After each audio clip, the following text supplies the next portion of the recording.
Hello and welcome back to the Ming Heirs of the Empire campaign. I am Count Christo and this is MEIOU and Taxes 2.0, now with a slightly better informed host. So, I've read the comments from a lovely man called Wong, who I imagine from his name has reason to know. The kowtowing ritual, what you did was you kneeled down on the ground, I think he said with your hands and feet on the ground, and then you'd press your forehead to the floor. And you'd do that many times, and you'd stand, and then you'd repeat. How do you put your feet and hands and head on the floor? Maybe I misread that bit. Maybe he said knees. The other thing I've checked is that indeed the Forbidden City is in Beijing.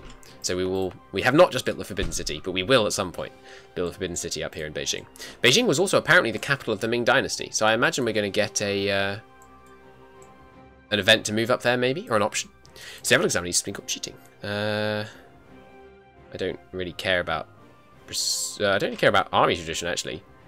Let's do that one. The eunuch was caught cheating. The other thing he said was that an objective for the campaign could be to try and tributize the entire world, which would take some doing. We would have to. Why can't I send him here? Oh yeah, okay. Which would take some doing. We would have to not go quite as tall, because you'd have to own provinces every now and again, otherwise the distance penalty would be too extreme. But as he put it in the comment, the idea of world leaders from across the entire world coming to bow before the Emperor of China, that does have appeal. That definitely has appeal. You're not wrong, sir. So, provisionally, let's say that's our goal. Our goal is to tributize everyone. So, war with Ayutthaya. Ayutthaya is needed. We can threaten war. Huh! We can threaten on behalf of our tributaries. I didn't know that. Excellent. So, you can't declare war. You can't declare war using your tributaries' claims, right? Here's a tributary. They have claims. We can't declare war based on their claims. But you can threaten war based on their claims, right? Threat. And do you know what you can do with threaten war? You can make the person say no. So we threaten for trat. There we go. That establishes a truce. At the end of the truce, or in fact right now, okay, who has a claim? Who has a claim on, like, Bengal? You? Yeah, okay. So, Bengal. I've recently threatened war. So Bengal does not want to accept a threatened war. Oh, but they actually will. Maybe they've changed it. Sihet. Give that to these guys. Wow, we're going to expand so much with threatened war. But what I'm thinking is, we can use this to 10% income boost for 10 legitimacy. Legitimacy is trending up. That's a lot of money. I don't think I can turn that down.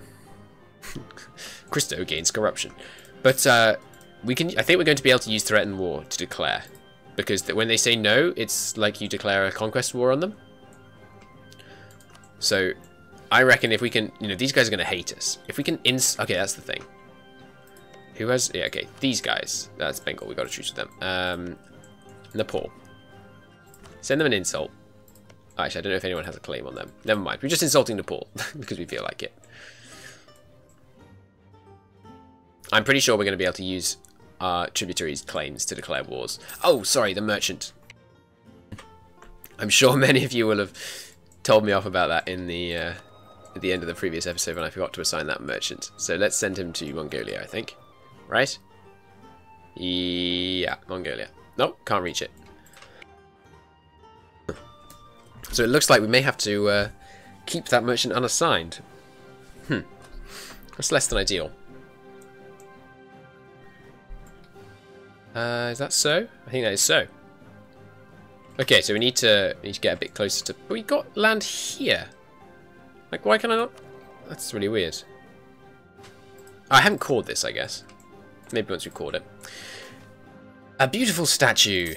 That was fun, sell it. Okay, so next up, a capital for the north. Yeah? Rapid communication already. Wow. Because of great ports here.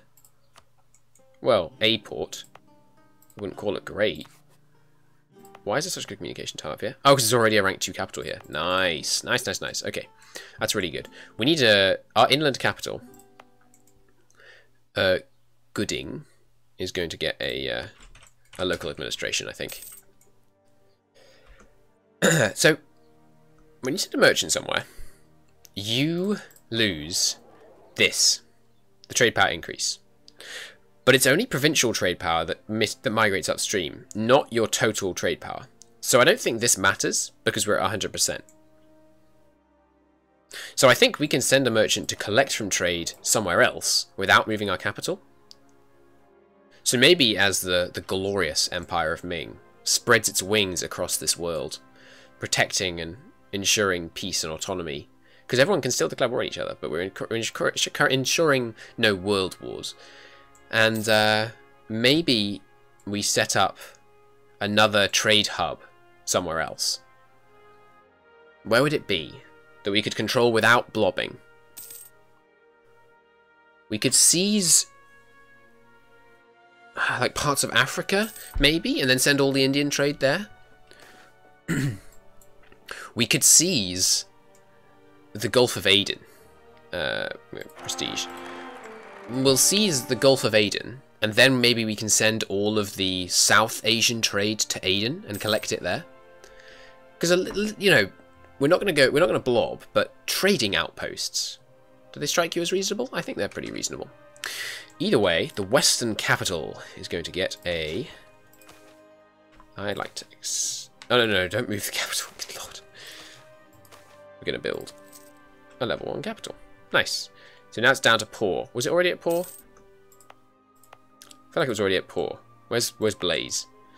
Yeah, Blaze is still at very poor. I think it was already at poor. I love that local wealth gets spent on buildings. That's so cool. It's really cool. So they can, you know, if you just let them generate wealth themselves, they'll build stuff for you. It's really awesome. Okay, so what else are we going to spend our money on? I guess now we should start saving up. We should have a nest egg ready to deal with these famines. We took one loan of 2,600, and it cost us 16 ducats of interest per month.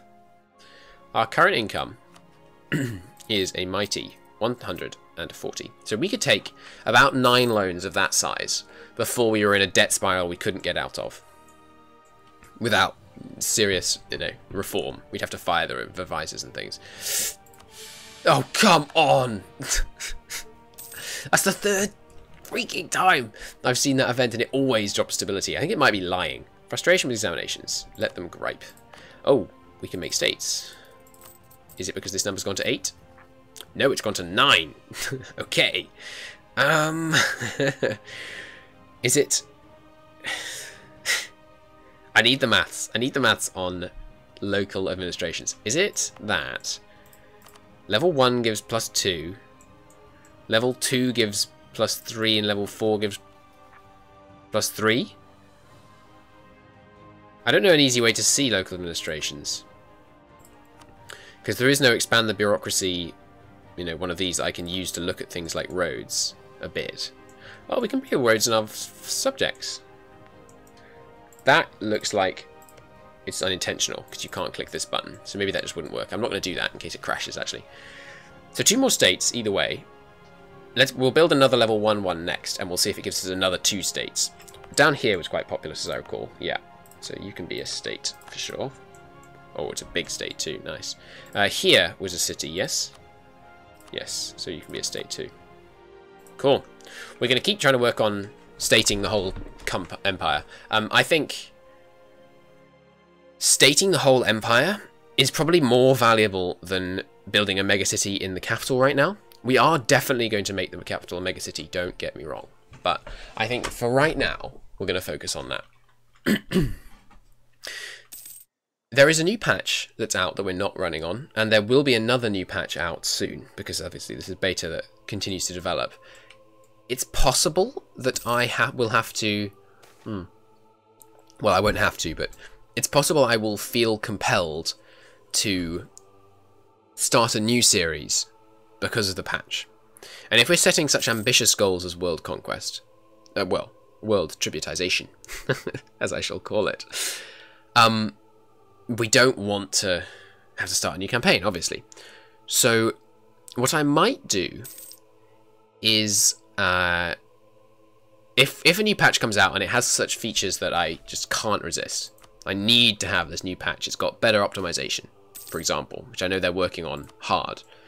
What I might do is stream myself getting the campaign back to where it is.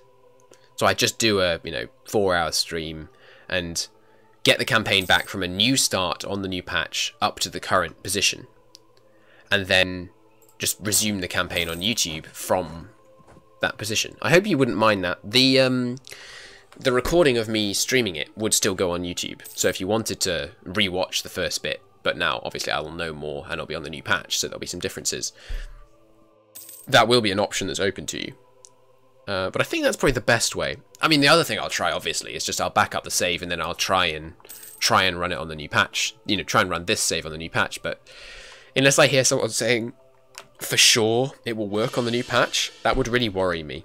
Let's back up to 1 stability. The freaking comet. Unless there was some announcement that the new patch is definitely save game compatible. That would be so worrying, because you'd spend, 10 episodes on the new patch and then it would turn out that it's game breaking and you'd have to do the stream thing anyway if you wanted to salvage the campaign. When I say you, I mean one would have to. In this case, me. So I think if we use the fact that I can stream and just kind of blitz through at speed 5 and get back to this position, I think that would work. Hopefully you wouldn't be too mad, but that this campaign would kind of technically end. But bear in mind, this will only happen if they release a patch that makes it like run twice as fast or something. Or if they, what would they have to fix in order for me to want to do that? Extra trade power, very nice. I'm not sure, to be honest. But there are a couple of things that could happen that would make me really feel like I had to be playing on the new patch. The other thing is though that I'm recording way ahead on this campaign, so even if they brought out a new patch, we'd have ages to do something about it. Of course, we accept this offering.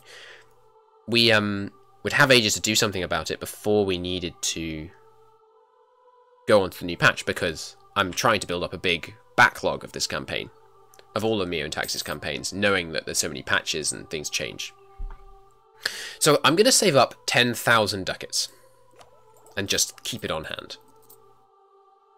Did I ever finish my thought about the debt spiral? What I mean is, flood alert. No, an anomalous flood. Where? Please don't be the capital. Oh gosh, I think it was here. Right? Was it down here? Let's see, is there a recent flood alert here? Flood trauma, lasting for 6 months. That sounds plausible. We're capped on admin points. That's okay. This is something I want in this mod. I want an admin. I want a point sink.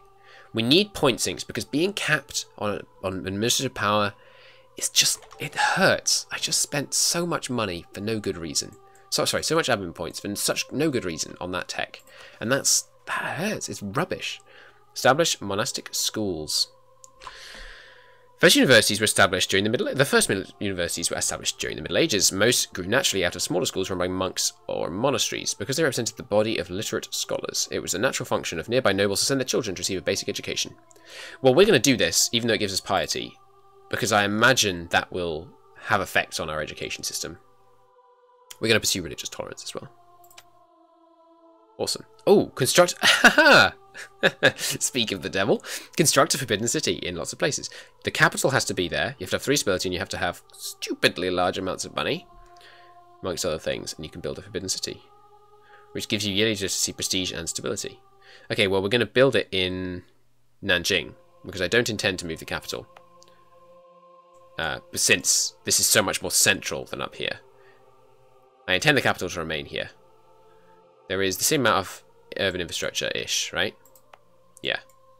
Yeah, and there's actually slightly more, and of course we've built the level 3 capital here. So we're gonna want to build that forbidden city actually this time in Nanjing, which needs level 3 stability. Is going to be the hardest thing to get there. Oh, reorganize a treasure fleet. Hey, this is do you know about this one? Anyone that's played Far Cry 3 should know about this treasure fleet. You can find ships of it in the game. Well, the old version of this treasure fleet. That's so cool. The great Ming and the fame of our extraordinary civilization was spread wide, so we can send out a new treasure fleet. which costs loads of money. We get treasure fleet, which gives us huge decrease of cash, which gives us 150 less cash per year, which is not actually that huge. That's 1 month, but that's still 8 point something % reduction in income. Trade range plus 50%. Wow. Blockade efficiency up, diplomatic relations up, and the traders and the commanderies get more influence. We definitely want to do that at some point. Allow a general trained militia. No. I think we like the other one at the moment. So I want to know... Wait a minute. Does this mean if you move the capital, you can have multiple forbidden cities? When we build the first one, we're definitely going to look into that. Because if we can build forbidden cities, you better believe I'm going to move the capital to all 6 of these cities. Okay. Not going to automate corruption. Hey, exceptional year. Nice. So, yeah, this merchant... Actually, let's experiment. Okay, so we've got a little bit of trade power down here. Why do I have a little bit of trade power down here? From provinces. Excuse me? From provinces? Oh, this one goes... This extends up here. Okay, so if I start collecting from trade here, I want to know, do I lose transfers from traders downstream in this province? Currently, we get transfers from traders downstream, 33.5. Let's see. And obviously, we got this huge increase here. So we're currently making 35.48 ducats right there. With the added collecting from down here, let's see if that changes. Okay. How much was it? Okay, so our income looks the same to me. Transfers from traders downstream has not changed in the slightest.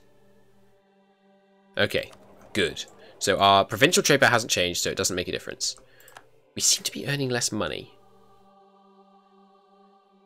That doesn't make sense. Or was that more money? Maybe something else changed. But we are also earning, a tiny bit of money down here. So, if we send merchants to all these areas, seems fine, right? Right, so we were threatening war. That's what we were doing. Can't threaten war, we have a truce, so we're not going to be able to use it to force kind of truce break situations. No one has claims on this. That's something I should do. Well, I mean, we should keep offering tributaries. But once we've got everyone that will accept to become a tributary, we should set everyone that's not a tributary. Hey! Oh no, that's bad. Our court level's gone down. That's a shame. Which makes all these people less happy with us. Because the court level gave us Diplo rep, I imagine. Alright. What can I do to assuage them? I could give them all gifts. It's so cheap. Let's just do that. I know, we took money off them. Now we're giving them money back. It seems ridiculous, but that we'd have to give these people money. But we're giving them money that will help their economy, and, it's not... Long term, it's not a bad thing. I mean, I'd rather have it to help my economy, obviously. But their economy being good means they pay us better tribute, so... Gifted animists, but of course, there's always room for talented men. There is not room for more of those pop-ups. Right, let's get another tributary. Disagreeing advisor. But it was a good point. So we've managed to tributize various parts of Japan. I imagine that wasn't intended to be possible. Since it's all, they're not actually currently under the Ashigari shogunate in a formal sense in-game, but I imagine they're kind of supposed to be, in some sense, rather than pledging themselves to someone else. Why is our legitimacy going down? 88. I swear it was higher than that. It was at 90. Tea party. They're throwing tea in this ocean. How dare they? Final tributary that can be established peacefully for now. Huzzah. The peasants have risen up yet more, but we've got, 3 years before we have to take military tech, and even then, there's not much reason to take it, so I'm just going to keep... Oh, my lord.